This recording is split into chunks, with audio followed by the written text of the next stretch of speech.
Now, and I think we're live. So, Jason, welcome. Thank you. You're coming in from Hollywood, California today, right? That's correct. Yes. Hi, everyone.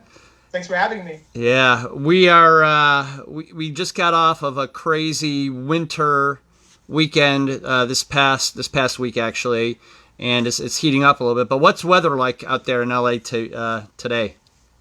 We're at what 70s, almost 80 degrees. So we're not having that problem out here. Definitely rather be here than Texas right now. Yeah, for sure. Well, we appreciate you joining us. This is our Tuesday evening. That's, I guess, late afternoon for you, and sharing your journey. I'm really excited because I know bits and pieces, and I can't wait to fill in the gaps tonight as we speak. So thank you.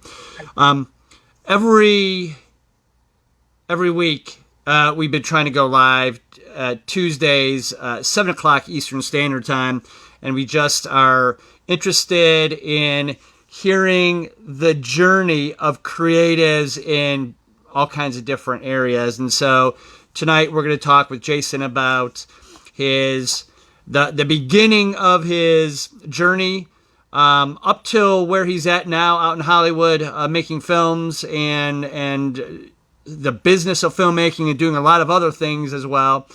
And we're anxious to fill that. But last week we interviewed an influencer, and he has a really big TikTok audience. His name is Joe Atang, and he has started this help inspire movement. And really, in an unexpected way, he wrote "Hi" HI on his hand, and he just started waving at people. And then he found out that visual gesture, as well as a sign of kindness, was contagious. And his videos have gone out, and we are giving away one of his help inspire beanies, probably just in time for last few weeks of wintertime. But if we were live here, I'd have you reach in, but I know that you can see me, Jason. The folks watching live probably can't, but I'm going to draw a name. This is somebody who shared the video last week, and the winner is, I don't know if you can see this, Lori Baird.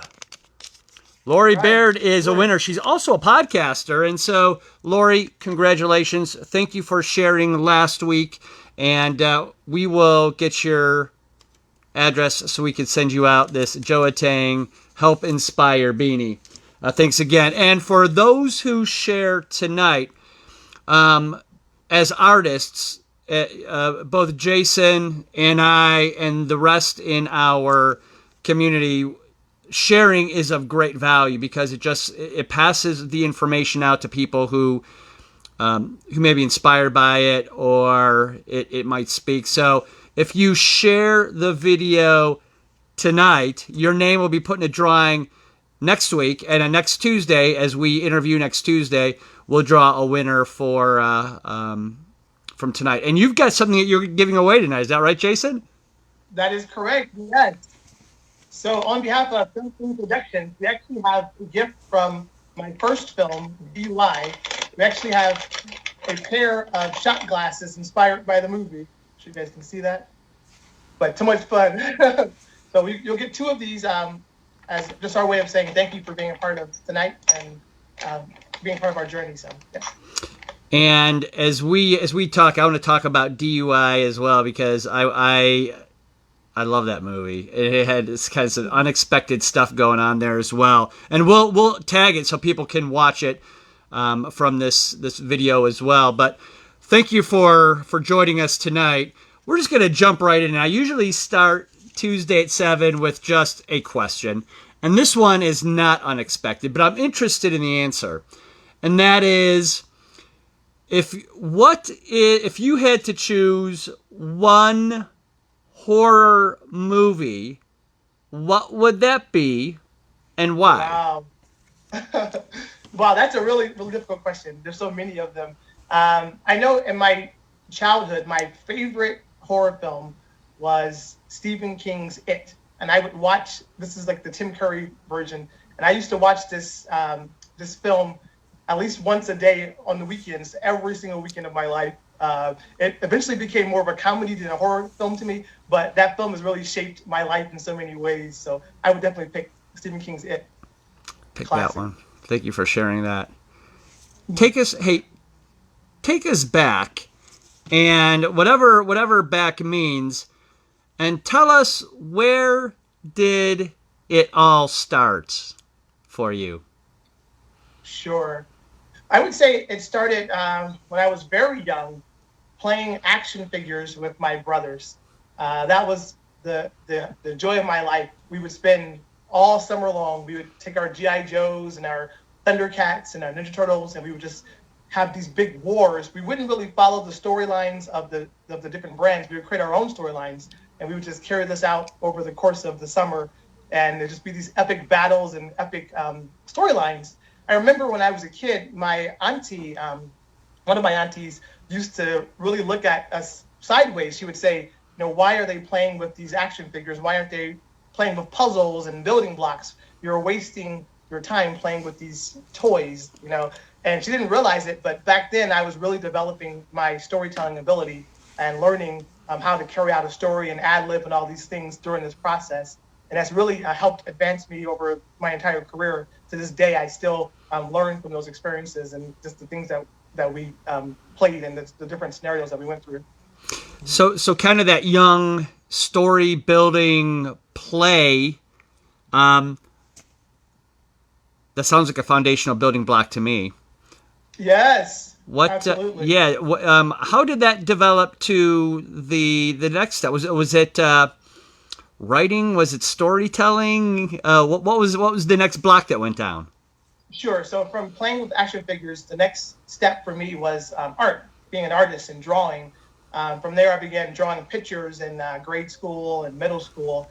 I used to just draw all sorts of things from my imagination, and I would draw mini comic books and just different visions in my head and trying to translate those. Back then, it was more action based, more martial arts, but I did have a horror side back then. When I was younger, for some strange reason, I remember when I would say my prayers at night before I went to sleep, I would pray for nightmares, which is so weird looking back on it. But I used to really enjoy that experience of just the rush of having this crazy experience while I would sleep, and then I would wake up and it's just a dream, so I can live my life. But that really helped inspire me artistically, just being able to figure out how to take what's in my head and to make it manifest on paper. What was this your elementary school years into your middle school years that you found yourself kind of exploring the drawing? Is that about right? And what about high school years? What did that feel like? Yeah, so in high school years, that's, I believe, my first typewriting class when I discovered how to type. And during that process, I fell in love with trying to figure out different ways of expressing myself. And I remember my teacher, Mrs. Snyder, she would let me stay in her class sometimes during recess and just type stories. And so I began storytelling and finding different ways of expressing that art. And I remember I wrote my first film. It was actually a horror film, my first script. It was a horror script that I wrote when I was, let's say, 15 years old.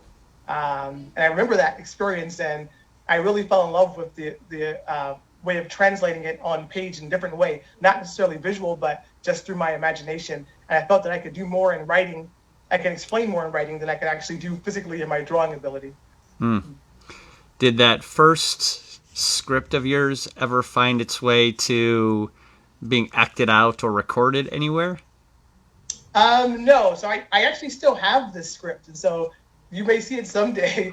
It's called The Deviant. So yeah, so that may still happen. The funny thing is, during that time period, I had stumbled upon a VHS recorder, and I had started my first job at Dairy Queen. And myself and my coworkers, I was able to convince them to join me in shooting a horror film. So we shot our first horror film at the same time at the age of, I think I was 16 at the time. And it was called Scream at Dairy Queen. This film, we probably got to like the first day of production before mall security shut us down. We didn't get any permits, we just did it. And so we got to the first opening scene, and I love that film to this day. I may someday share it, so stay tuned for that, just to show you the beginnings of how it all began for me artistically through film. Yeah, yeah. What mall was that? This is Summit Mall. Summit Mall. Tell folks because if you're from the greater Cleveland, Akron, Canton area, you know Summit Mall. But if you're not, where is Summit Mall and where were these beginning years for you?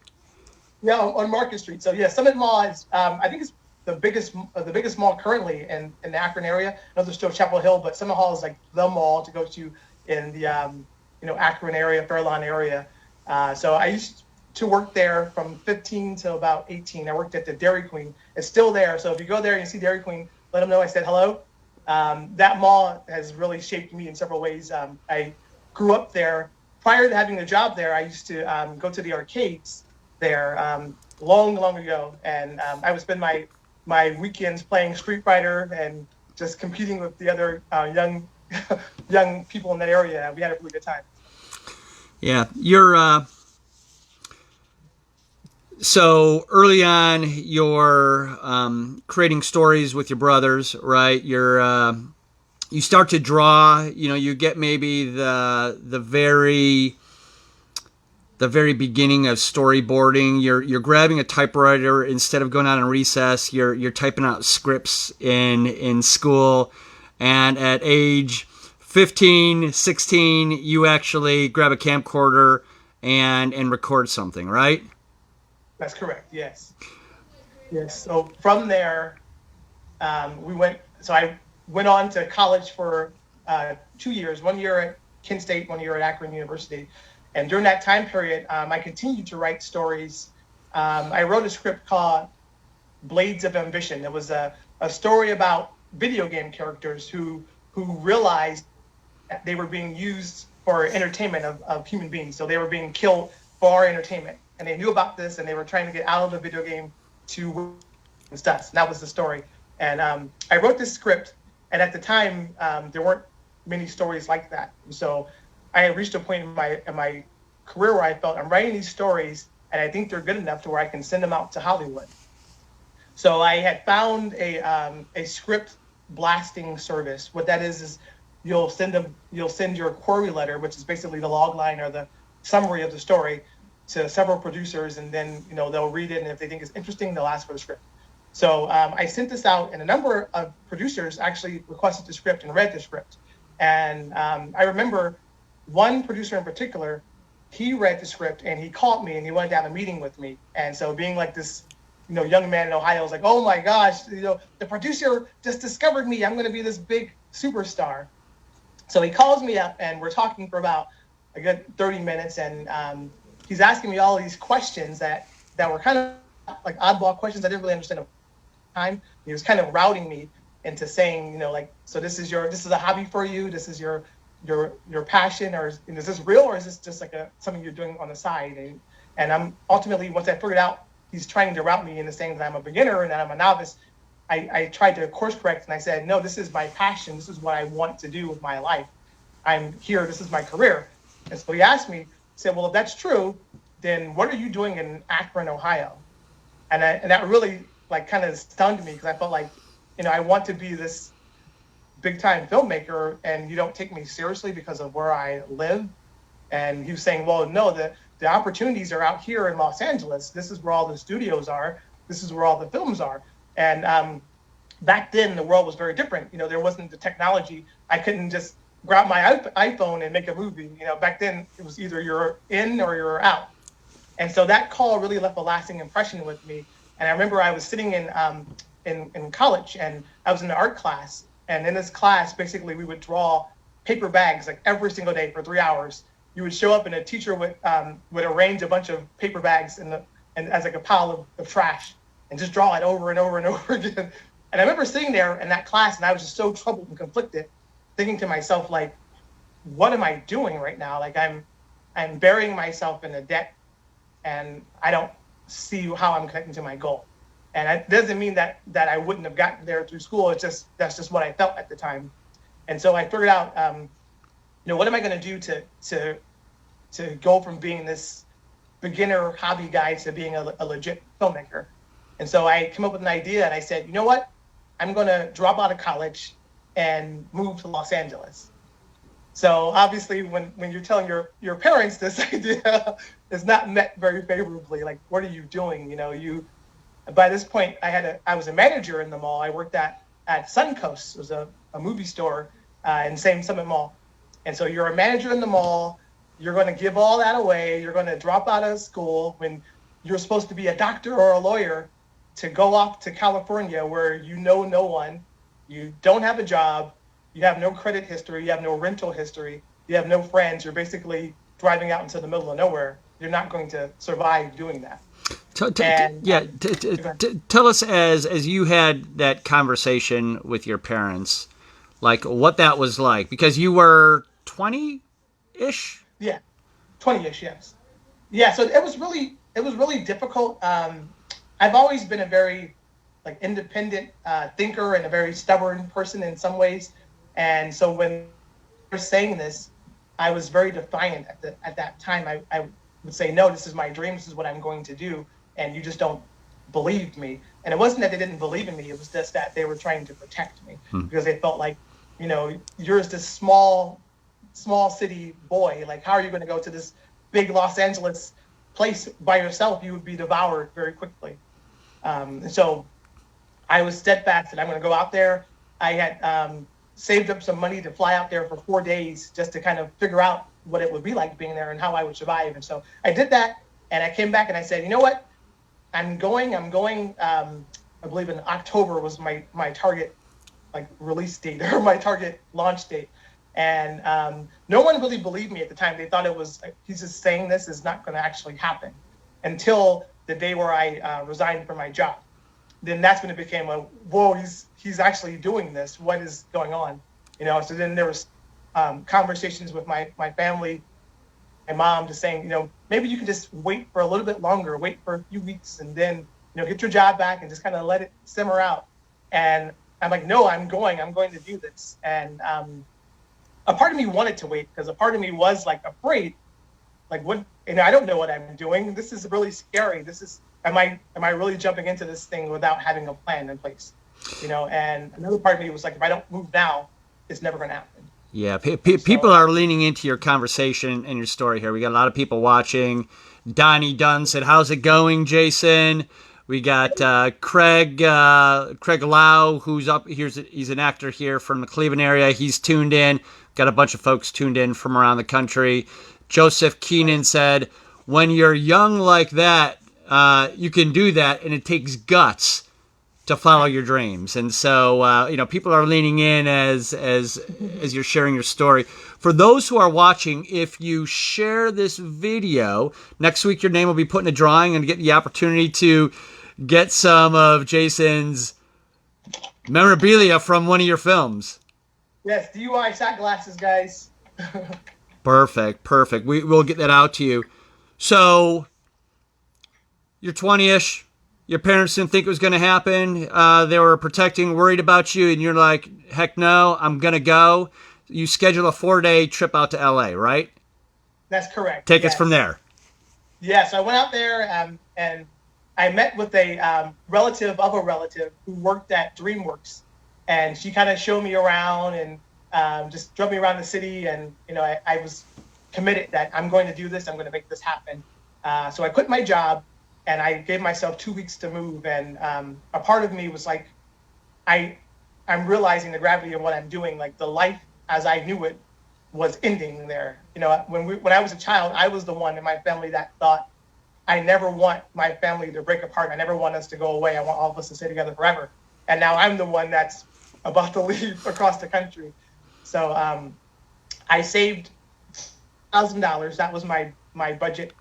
I packed everything I owned into my Jeep and I left. And I remember the day I left, my goal was to leave like 4:00 in the morning before everyone woke up so that no one would be there to see it and it wouldn't be emotional. It would just be like me leaving, But that didn't work out that way. My mom was awake. So, I had that conversation where I had to tell her goodbye. That was one of the hardest things that I ever had to do. And so I packed my Jeep up and I drove off. And at that time, my family and my friends, they were kind of taking bets, like, how long would it be before he comes back home? Like, he doesn't he doesn't know how to use a map. He's never been out of Akron. Back then, there wasn't navigation, there was MapQuest. And so if you make one false turn, now you're basically on your own. So packed my Jeep up, drove across the country. The first day of that drive was just so liberating. I felt so free. Like I'm driving into the middle of this big question mark. I don't know where I'm going to land. I don't know where I'm going. But when I get there, it's going to be this amazing adventure. The second day is when problems start. So I had a Suzuki Sidekick, like a geo tracker. On the second day, my transmission blew out, and I'm in New Mexico where this happened. I'm driving, and all of a sudden, my car won't go beyond 25 miles per hour. So I pull over in this town called Tucumcari. It's like in the middle of nowhere, and there's basically one auto shop in this entire town, and they're saying, we can order a new transmission. It's going to cost $2,500 to get it fixed up to $3,000 that I had. And so I'm thinking, oh my gosh, what am I going to do? So I call my dad and I tell him, my transmission blew out. I need some money. I need some help. I'm stuck out here. And my dad said, well, I don't have money to give you, Jason. Tell you what, sell your car, sell everything that you have, and whatever the difference is, the delta, to get yourself a plane ticket, I'll pay that to get you back home. You tried it your way. Congratulations, you tried it. You failed. Come back, get your job back at the mall, and start over. Let's do it the right way this time. And so I was so defiant in that process that I would rather, in that moment, I was saying I would rather die than to go back and fail at this. And so I spent the $2,500, and I drove the rest of the way out to Los Angeles with $500 in my pocket. When I got there, my first night, I remember driving into downtown LA, and I'm like, I'm just gonna park here and drive. This is where I'll stay, downtown LA. And my first 30 seconds of getting there, I pull over, and some homeless guy walks up to me and starts banging on my window, and I freak out, and I start my car up and I drive off, and I'm like, okay, that's not going to work. So then I drove off to Bel Air. I remember watching the Fresh Prince of Bel Air. I'm like, oh, this is a very safe place. They'll let me stay there. And before my car could park, security's throwing me off of the property. So I'm like, I have nowhere to stay. I had a family member of a friend that allowed me to stay there for a while in downtown LA. And that location was a really rough location, and there was a lot of weird things happening in that location. So that really didn't play out very well either. Ultimately, I ended up being homeless, living out of my car for a number of months. And during that time period, I lost about 40 pounds. I didn't have any money, so I was trying to figure out how to stretch my cash flow. I have $5 budget for a day. How can I eat 3 meals for $5? And during this time period, I can't send out scripts to anyone because I need the money to pay for food. And I remember someone had stole the remainder of my items. They stole my computer, so I couldn't write anymore. They stole the rest of my money, so I'm basically just surviving, basically. Ultimately, I had found an overnight stock job at Target, and I worked there overnight, and I would use the daytime to try to find a place to live. And that's when the gravity of my lack of planning hit me. I couldn't get the job. I mean, I finally got a job, but that was a process because I didn't have a real address. And I couldn't get an apartment because I didn't have a job, and I didn't have a rental history. I didn't have credit. I didn't have anyone to vouch for me. So it's like you're just this random drifter asking for things. Hey, Jason, share with us the reality of some of those things, right? In other words, you're living out of your car, right? You're making ends meet. You are head down focused to follow, your passion. How do you shower? How do you eat? How do you sleep when you're focused like that? Sure, it's really difficult. It's really hard. It's very challenging. One of the things that I invested in early was a gym membership, and I felt the ideal was by having a gym membership, You could go there and you could take the shower, use the shower there.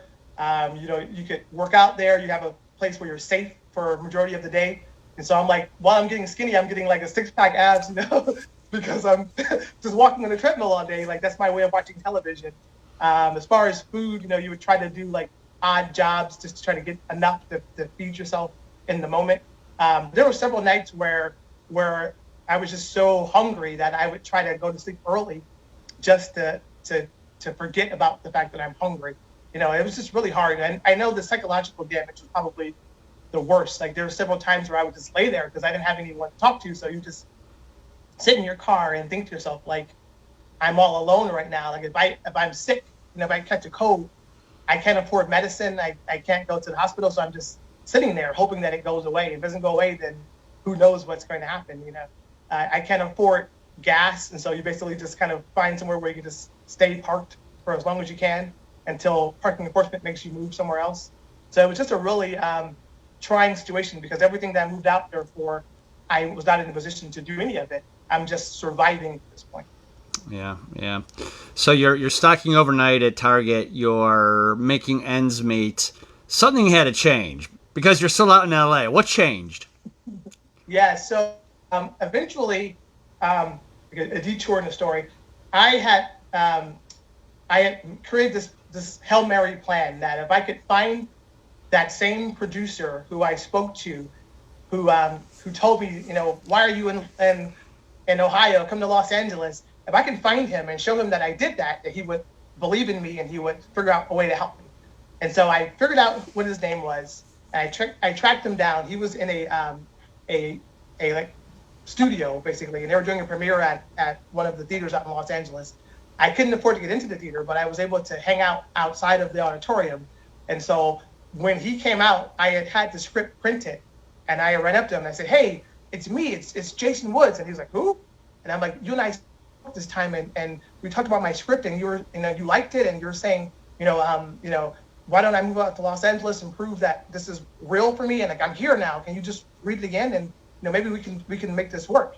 And he's like, "Oh, yeah." And he's with his wife, and he's kind of like embarrassed by this whole thing. And he's like, "Yeah, sure." So he takes the script, and then he goes into the bathroom, and I'm like so proud of myself, like I did it. It's going to work. And I remember seeing him leave the restroom without the script in his hand, and I'm like, "Uh-oh, what's going on?" And so I go to the restroom and I find the script in the trash. And so that was kind of like a really devastating moment for me. I just realized that, this is not going to work. And so ultimately, while working at Target, I had found a job listing for another movie theater in Hollywood. This was a really prestigious theater. And I remember taking the wording of the listing. It was saying they're looking for people who want to create transformational experiences and want to that are really passionate about film. It's not just a job, but the passion. And so I kind of reverse engineered the lingo on that flyer to a job interview, and I was able to get the job. And so that was like a really huge step for me. That, and then shortly thereafter, I had found an apartment building in Hollywood. This was like the smallest apartment building you could ever imagine, but the size of a bathroom was the entire apartment. You could touch all 4 walls at the same time. And I remember it was listed as like, this is seen on a hit TV show. So I'm like, this is awesome. I'm going to be right there with all the stars. And so I get there, and this place is a hole in the wall. And I remember there were some other guys that were there looking at it, and they were like, this place isn't really put together for us. Sorry, we can't be here. And I'm like, oh, okay. And I'm like, I'll take it. And so this person was like, we don't need your credit. You don't need a credit check. If you want the apartment, it's yours. And I'm like, okay, sure. And so I signed up for it. And then I said, by the way, you said this on the listing. It says that this house this apartment was featured on a TV show. And she was like, yeah, it was on Cops twice. And so that's when I realized where I was living in the middle of Hollywood. This place, hole in the wall, surrounded by a lot of like homeless activity. There's a lot of drugs in the area, and there are some clubs in the area, so a lot of like violence and wild things happening at nighttime. But for me, it was like, it's better than living out of my car. So I take it. It was great. It was definitely, having that shelter was a huge step for me. So moving on, I got the job at the theater. And this theater, all the celebrities that you can think of, any celebrity you think of, went to this theater. Very prestigious on Sunset Boulevard. tons of premieres. And so I would see these celebrities coming in, and you can't talk to them, you'll get fired. But just seeing them, it just kind of inspired me, like, wow, this could be me someday. I remember working there. Whenever I would see the credits on the screen, I would say to myself, someday that's going to be my name on that screen. I'm going to make this happen. And so it really motivated me to push through that dark time of just being alone. And, Christmas time, no one to hang out with, your birthday, no one. So I remember one time there was a premiere for a Japanese anime at this theater. And I remember there was this Japanese man who was in the lobby by all the posters, and he was just like sobbing his heart out. And I'm like, what's wrong with this guy? So I go up to him and I'm like, sir, are you okay? And I remember he pointed up at the poster board, at the poster, and he said, that's me right there.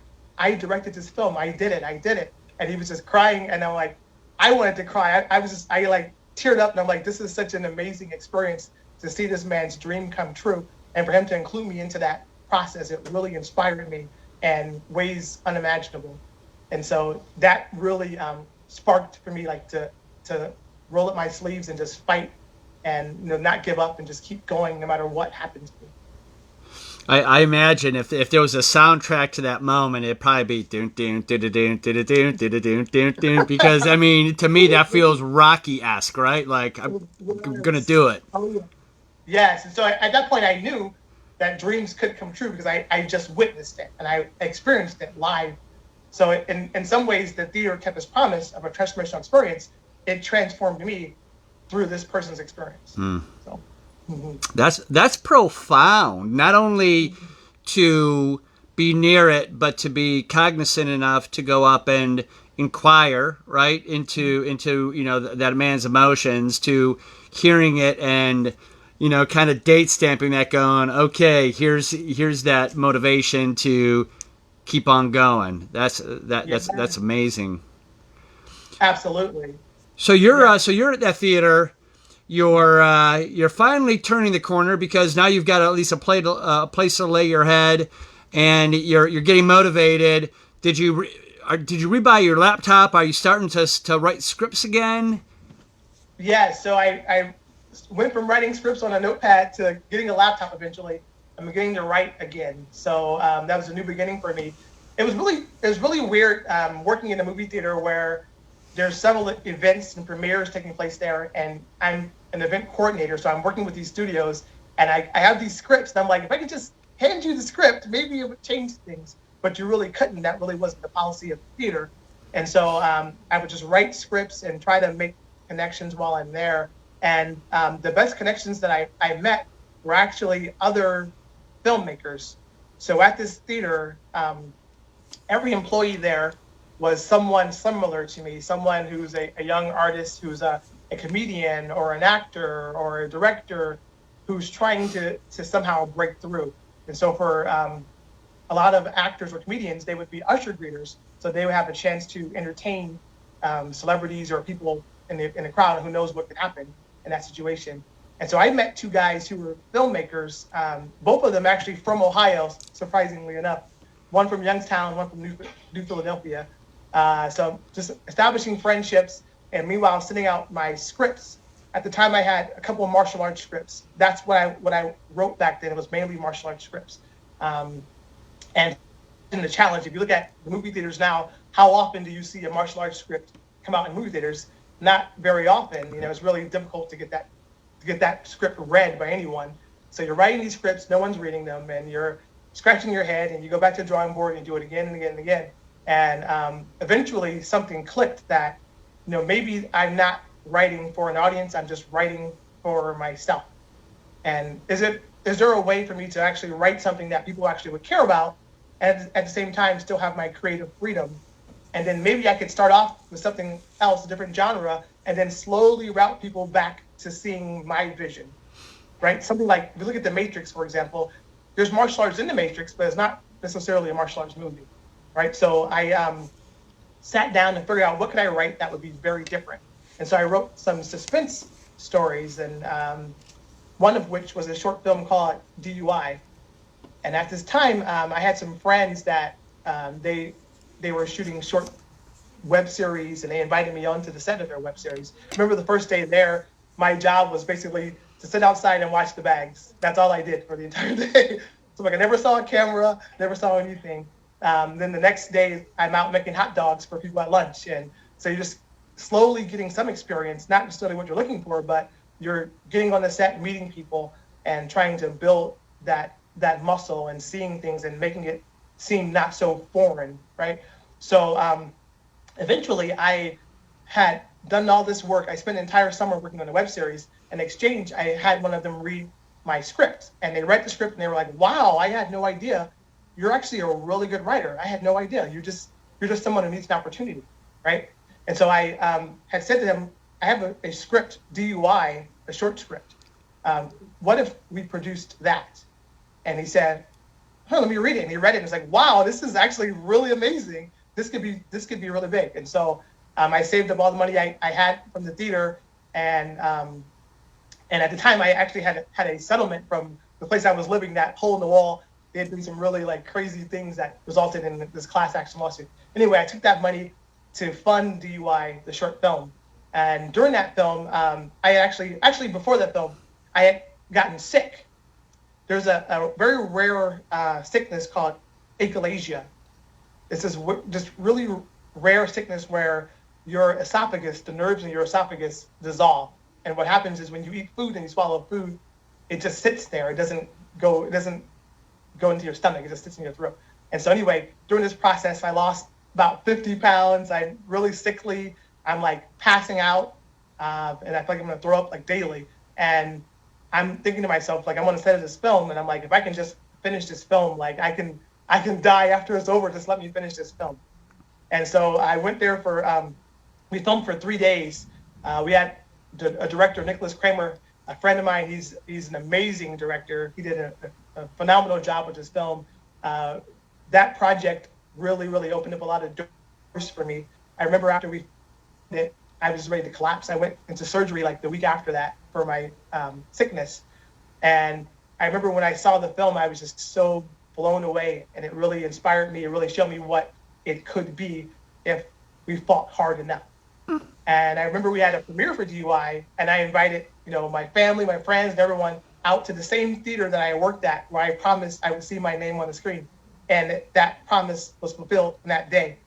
And go ahead. And I was going to say, and so now as people, if you've been joining and you see that that there's some pretty cool memorabilia that'll be given away next week. Is this DUI shot glasses from that premiere? Is that right? That is correct. Yes, this is from the actual premiere of DUI.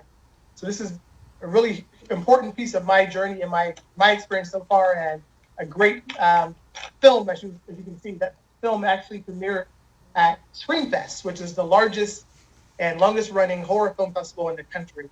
And so that was just such a huge accomplishment to be there, and I was just so humbled by that experience. And that really opened up a lot of doors. It really showed that this film had value, and that if we tried hard enough, we could actually do this. DUI is currently on Screamfest on their YouTube channel, so you can check it out there or on our channel, Something Productions.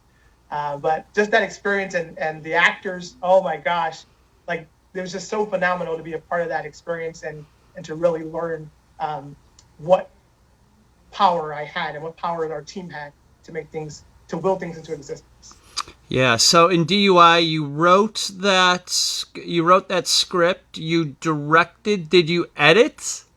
No, so I didn't direct it. So I wrote it. And I'm the writer and executive producer of DUI. It was directed by Nicholas Kramer, a friend of mine, a very talented director from Meddlesome Films. He brought in Jose de Los Angeles, who was DP, and had a huge team of friends. Producer Darren Manell, another person who's from Ohio, Youngstown, and we really brought a lot of our talent there. Derek Hagen was the editor. He has a team called Good Cops Entertainment, and they're very phenomenal. Check their channel out. They have a short film or a feature film called "I Had a Bloody Good Time at House Harper." That one's definitely worth watching, so check that one out. But just a team of people that came together to do some very phenomenal work. We get some questions here. One, it comes from Joseph Keenan, and he said, "What is it to like write a script and then hand over your creative baby over to somebody else who then's going to take it and create their own look or their own feel to it? What is that like? That is a great question, actually. So that's part of what helped me become a director. So ultimately, my goal has always been to kind of get my vision out there. And a lot of times, the scripts that I would send out into Hollywood, the feedback I would get would always be, it would always mangle my vision into something that it wasn't. And the more you learn, you realize that the writer in this industry, the writer, even though in my opinion it's the most important part of any project, it's the skeleton, the blueprint.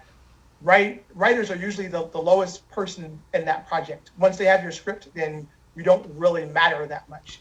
And it's often changed into something else than what you want it to be. And it's a really painful experience. And so for me, I've always thought of how can I empower myself to where I had some sort of voice in that project.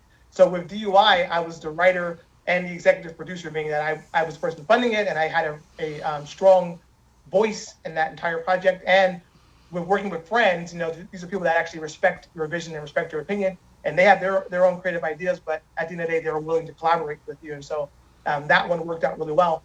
But ultimately, I've always feared giving my script away and having it turn into something that it wasn't. And so my goal was to elevate my power.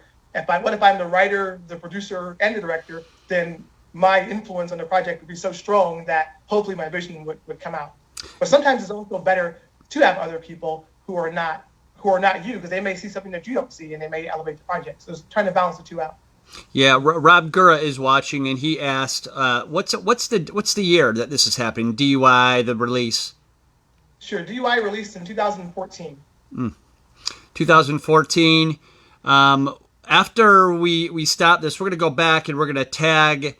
We'll attach the link so the folks can watch that short film. How long was that film? That was a short one, right? Short film. It was about 16 minutes long with credits. And strong movie. I mean, it's hard for me to believe that was, kind of out of the gate, right? Out of the gate, pull together the team and really kind of knock the ball right out of the ballpark. Tell us what happens from there, because all of a sudden you now see your name across the screen. You feel kind of like that anime director. What was your reaction that day? Did you stand out and take it in? What was that emotion like?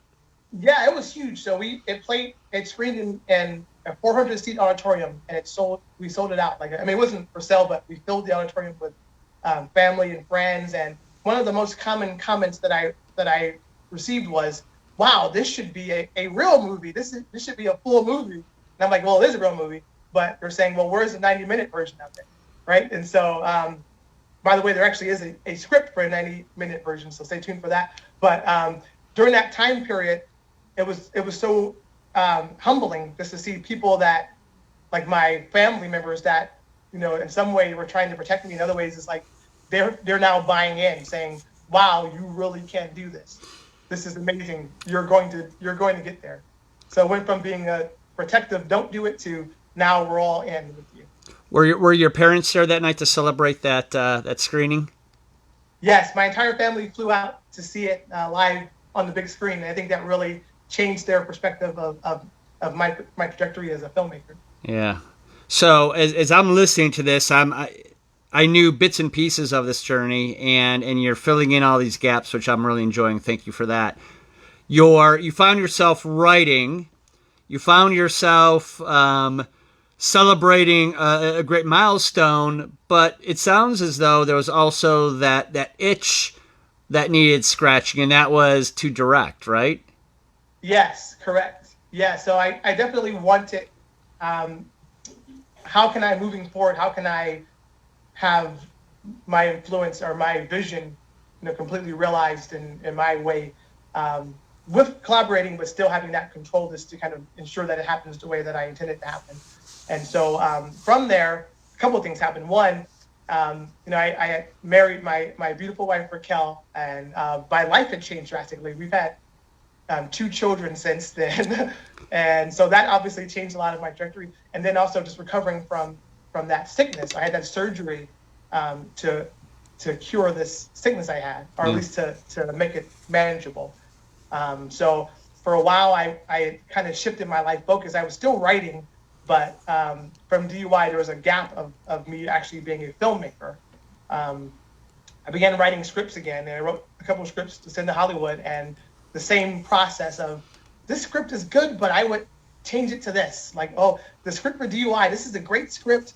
I want to give it to this actor, but there's no one to cheer for in this film. If you look at the film, the people in the backseat are kind of there, but the story's about the cop, but he's not really a good guy or a bad guy. And I'm like, well, he just is. Sometimes, everyone's not going to be like this hero that's going to go off and find the clues. Sometimes you break under pressure. Some people aren't strong enough. And that's kind of what this character was supposed to be. But, the feedback is like, oh, well, change him and make him like this. And then make every project I would write, I would have that wall of how do you turn it into something else. And so through that process, just that energy within me is saying, I want to make this film myself.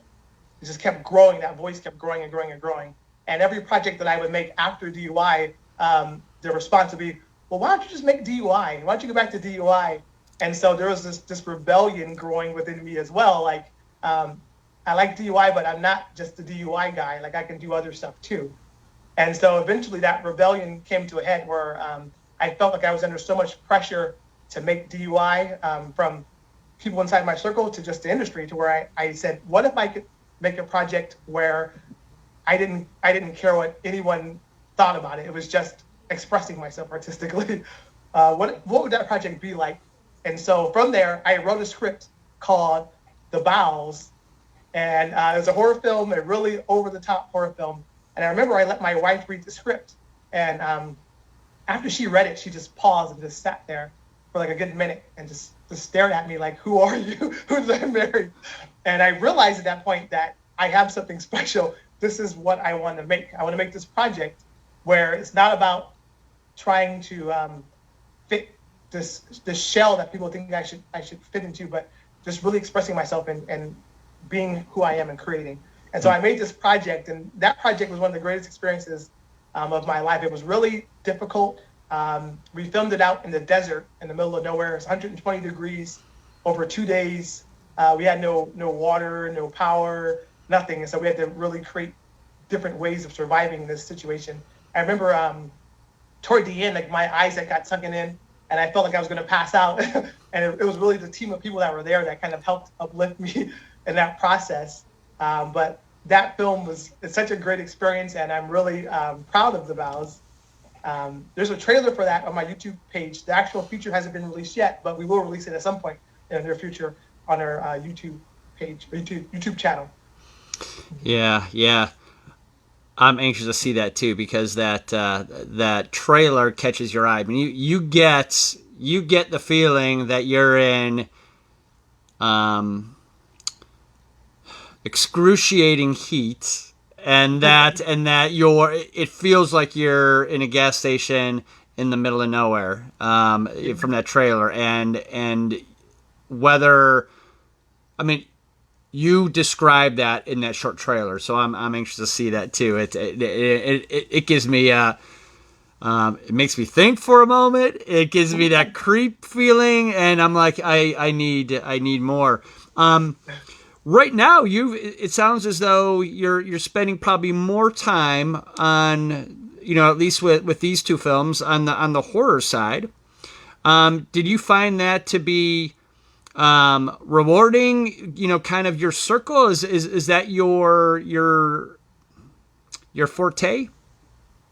Sure. So I think that the bigger concept of trying to get people to actually see that I can write and value my storytelling and then kind of route them back. This was kind of the plan. So the plan was, what other genre do I really like? I like horror films. And if I can prove to you that I can tell a story that will engage you, then maybe you'll like it when there's a martial arts horror movie that comes out or something along those lines. And what I realized is that infinitely the response has been so much different, right? Changing the genre to where there was actually an audience, that people actually watch the films, they read your films, and they care about it and they see value in it. So it's been very, very different. My experience as a filmmaker has changed drastically by changing the genre that I'm currently writing in. Yeah.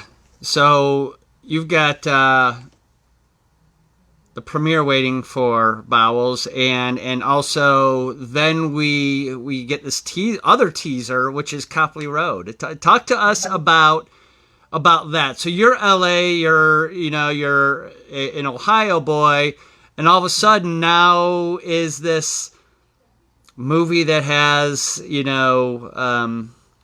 origins in Ohio.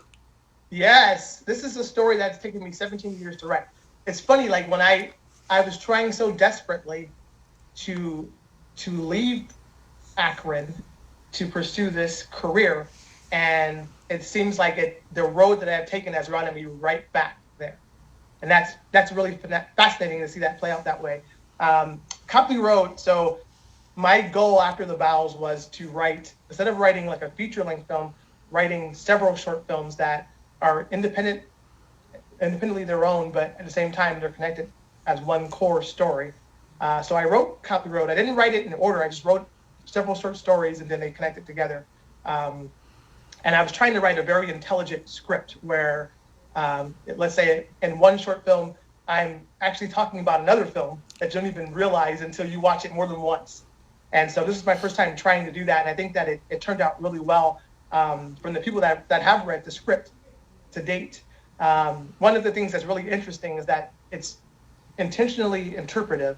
So where, let's say if you and a group of friends watch the film, all of you should leave there with your own idea of what happened, what's real, what isn't real, and then that kind of sparks a conversation. So in some ways, it's worked really well thus far as it being that creative idea. Originally, my goal was to kind of create a team of people to write the different short films. And this idea came from a film festival that I went to in Miami called Widescreen Film Festival. I remember being there. I played DUI there, won an award. And I remember meeting friends from all over the world, friends from Israel and, Pakistan and Bahamas. And I'm thinking to myself, what if all of us got together and shot like a project together where we all shot chapters in different parts of the world? The production value would be so huge without us having to actually travel across the world. And so Copley Road is a smaller version of that idea I had, where it would just be an Akron with various different artists involved.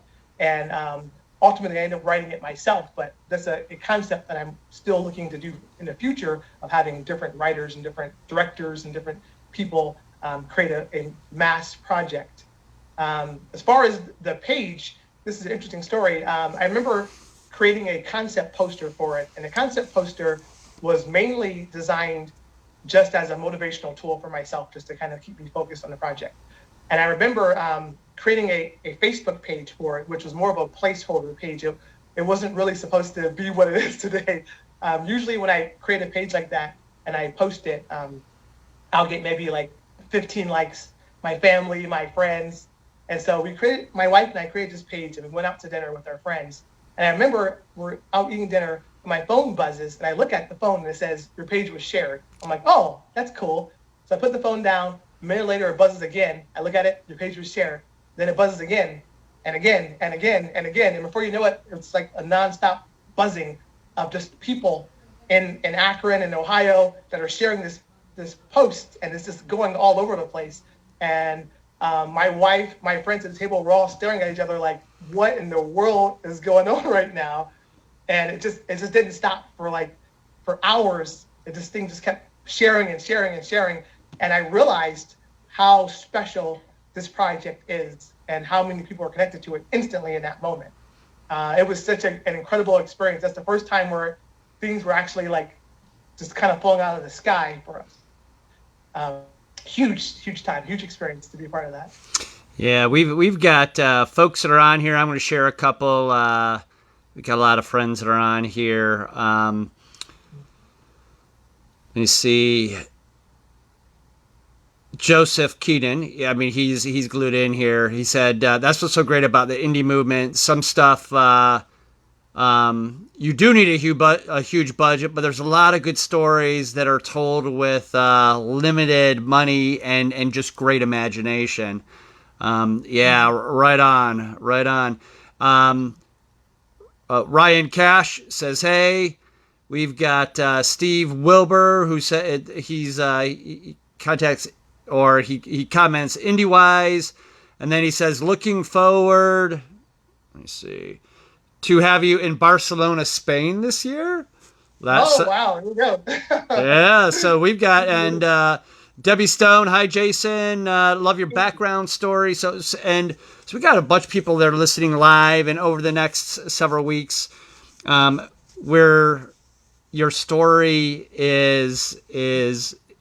um, is compelling, right? And to get to know Jason Woods is so rewarding to me because it it also inspires me to say, you know what? Sometimes you gotta pack your belongings and you gotta go west, right? And if you gotta live out your car and be homeless to follow your dreams, be a hard worker, do the reps, and go about things, and that's certainly what you've done. So Copley Road.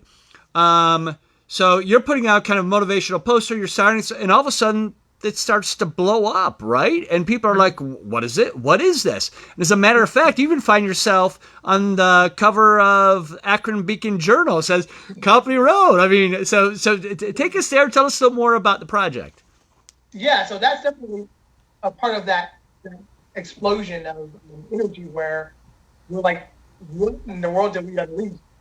And my wife, she's a Cali girl, and she was just blown away by the power of the people of Ohio, how they rallied behind me and they uplifted this project, and that they all found attachments to this project and they all supported it. And she was just blown away. She's never seen anything like that before, and neither have I, honestly. And so it's definitely incredible to have the news crews calling me and being on several different podcasts and people being interested in the project and people offering to help out in any way they possibly can.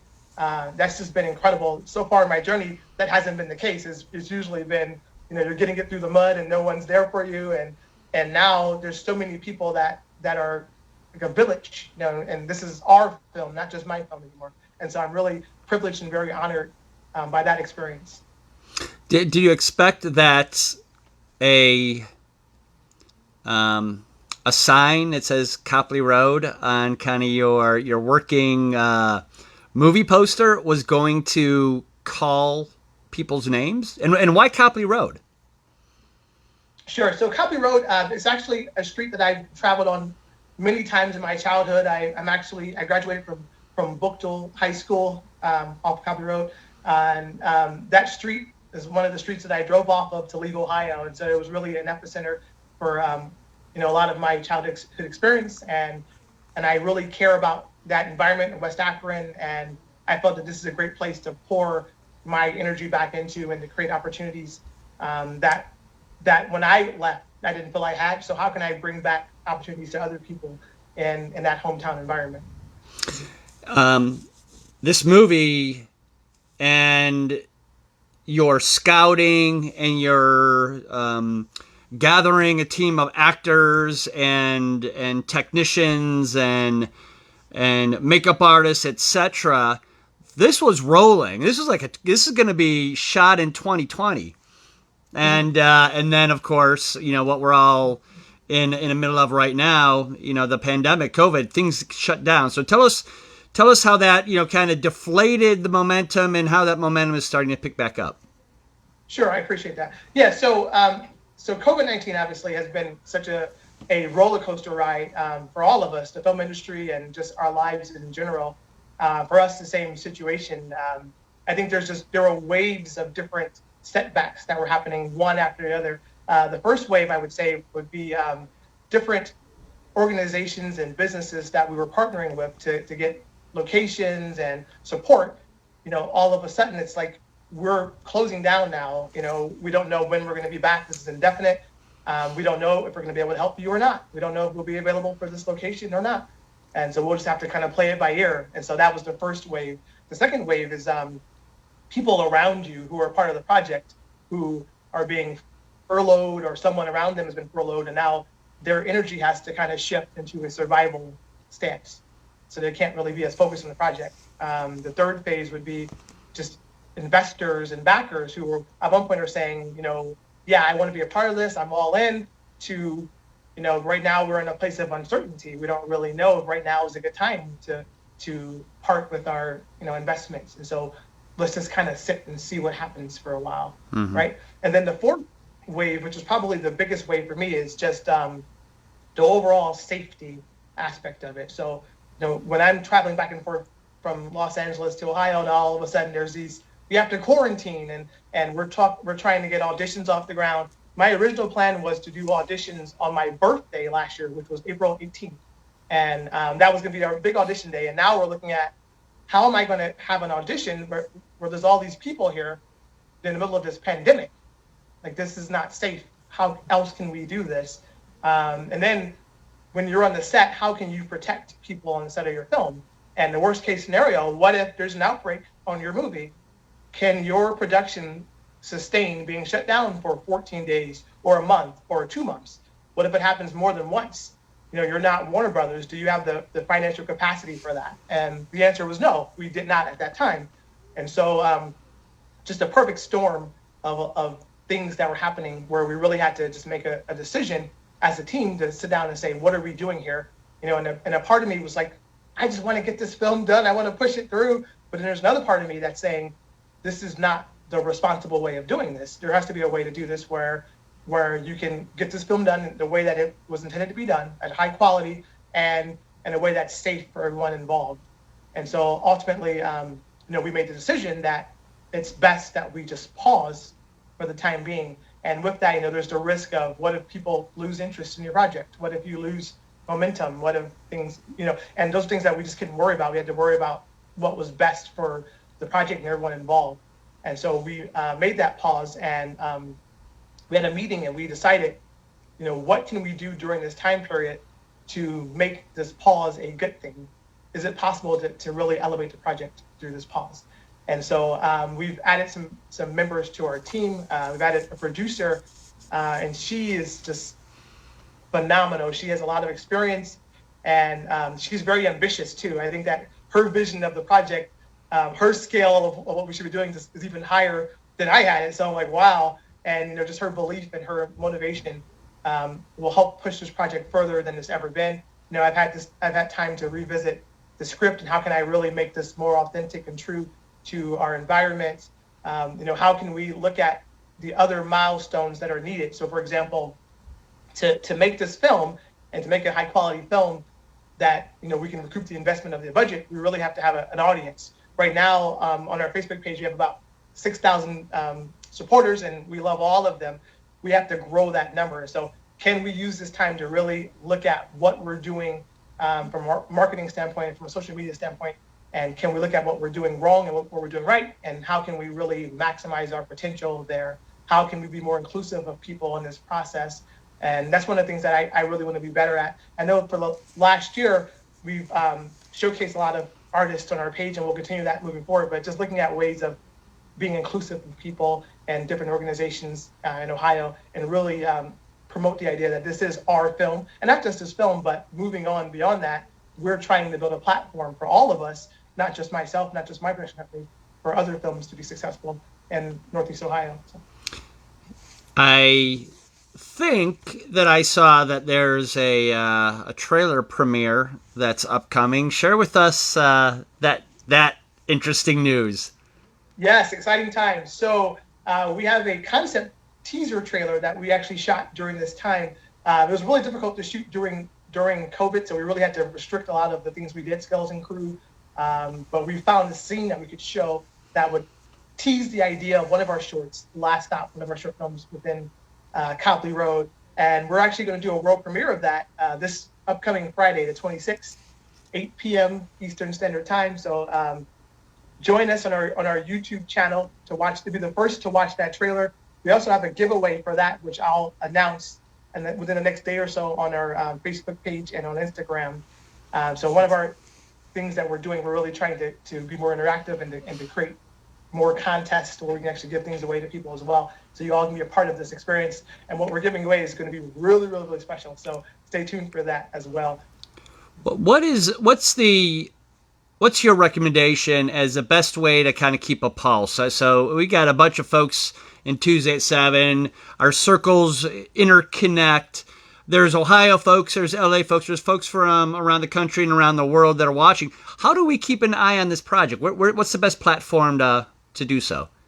Sure. So right now, our top two platforms is Facebook. That was our original platform where we got most of our activity, and now we're doing a lot to build our Instagram platform. But we cross promote on both platforms. So any video or any news that comes out, you'll see on both. So follow us, Copley Road Movie on Facebook or Instagram, and our YouTube channel, which we're releasing this trailer on. That will also be our official page for all of our backstage behind the scenes things that we're going to be releasing as well. So we have a lot of stuff coming out in the future. We really did a lot to change our strategy and make it more inclusive, and then also just trying to figure out ways of really utilizing our platform to connect people as well. So really hope you guys do join us there as well.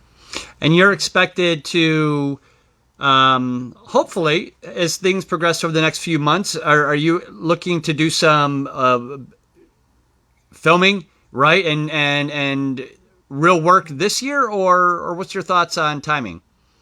Yeah, so we do have an internal timeline, and we have several milestones that we need to hit in order for that to happen this summer.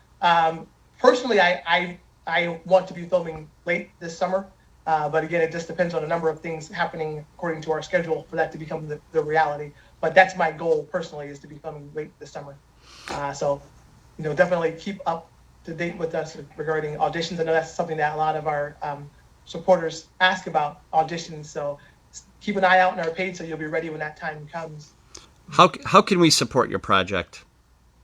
Sure. So currently our main goal right now is crowd engagement.